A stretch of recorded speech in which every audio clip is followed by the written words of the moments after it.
Nahmaduhu wa nusalli ala rasulil karim. InsyaAllah pagi ini kita dengar beberapa buah hadis mengenai wuduk.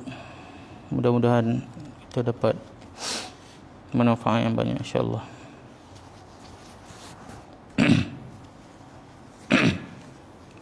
Bismillahirrahmanirrahim.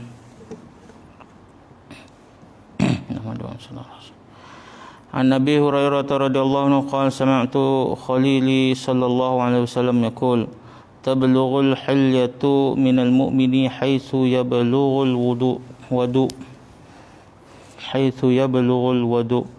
Sayyidina Abu Hurairah radhiyallahu anhu berkata, aku telah mendengar kekasihku Rasulullah sallallahu alaihi wasallam bersabda, perhiasan orang mukmin pada hari kiamat akan sampai sehingga ke tempat yang sampai air wuduk, yakni setakat mana air wuduk sampai pada anggota manusia, setakat itulah seorang itu akan dipakaikan perhiasan pada hari kiamat.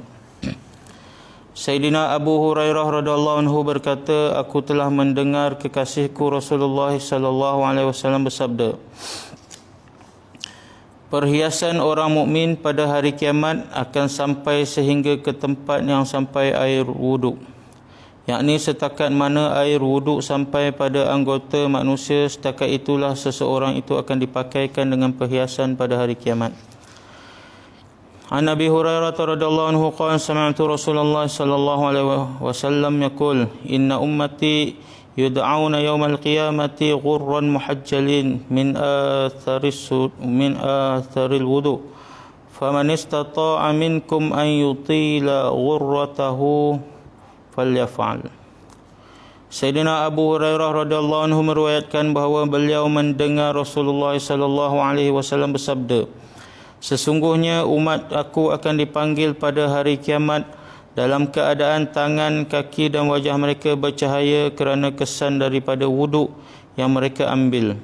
Oleh sebab itu, sesiapa yang ingin menambahkan cahaya, maka lakukanlah dengan cara menambahkan kawasan basuhan anggota wuduknya. Sayyidina Abu Hurairah radhiyallahu anhu meriwayatkan bahawa beliau mendengar Rasulullah sallallahu alaihi wasallam bersabda, sesungguhnya umatku akan dipanggil pada hari kiamat dalam keadaan tangan, kaki dan wajah mereka bercahaya kerana kesan daripada wuduk yang mereka ambil. Oleh sebab itu, sesiapa yang ingin menambah cahaya, maka lakukanlah dengan cara menambah kawasan basuhan anggota wuduknya. Keterangan, maksudnya ialah hendaklah mengambil wuduk dengan mengambil berat segala adab dan tertibnya, sehingga tiada satu bahagian pun daripada anggota wuduk itu dibiarkan tidak dibasuh. An Utsman bin Affan radhiyallahu anhu qala Rasulullah sallallahu alaihi wasallam, man tawadda'a fa ahsana al-wudu'a kharajat khatayahu min jasadihi hatta takhruja min tahti azfarihi.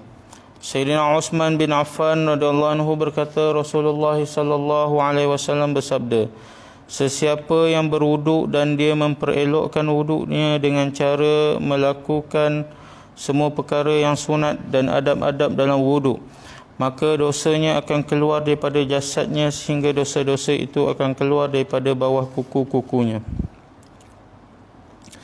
Sayyidina Utsman bin Affan radhiyallahu anhu berkata, Rasulullah sallallahu alaihi wasallam bersabda, sesiapa yang berwuduk dan memperelokkan wuduknya, yakni dengan melakukan semua perkara-perkara sunat dan adab-adab dalam berwuduk, maka dosa-dosanya keluar daripada jasadnya sehingga dosa-dosa itu akan keluar daripada bawah kuku-kukunya.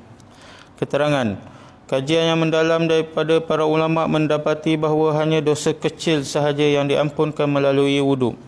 Solat dan amalan, hanya dosa kecil sahaja diampunkan melalui wuduk, solat dan amalan-amalan yang lain.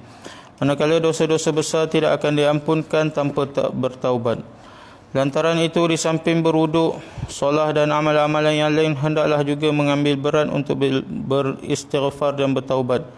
Walau bagaimanapun sekiranya Allah ingin mengampunkan dosa besar seseorang dengan limpah kurniaannya, tanpa bertaubat, maka itu terserah kepadanya. An Uthman bin Affan radhiyallahu anhu qala sami'tu Rasulullah sallallahu alaihi wasallam yaqul la yusbighu 'abdun al-wudu'a illa ghafara Allahu lahu ma taqaddama min dhanbihi wa ma ta'akhkhar. Sayyidina Uthman bin Affan berkata, saya mendengar Rasulullah sallallahu alaihi wasallam bersabda,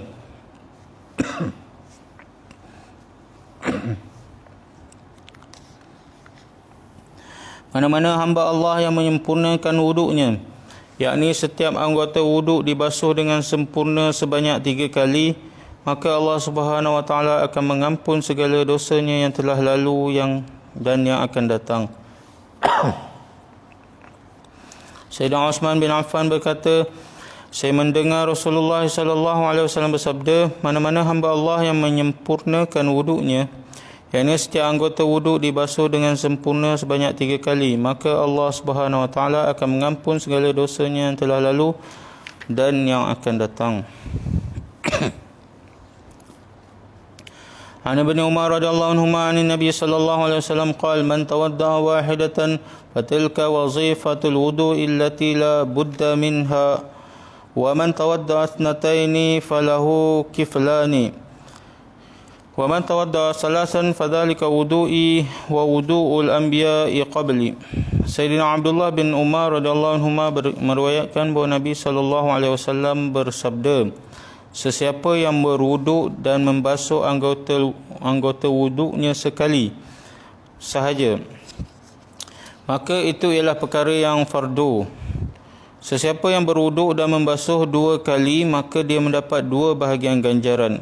Dan sesiapa yang berwuduk dan membasuh 3 kali, maka itulah wuduk aku dan wuduk para Nabi alaihi salam sebelumku.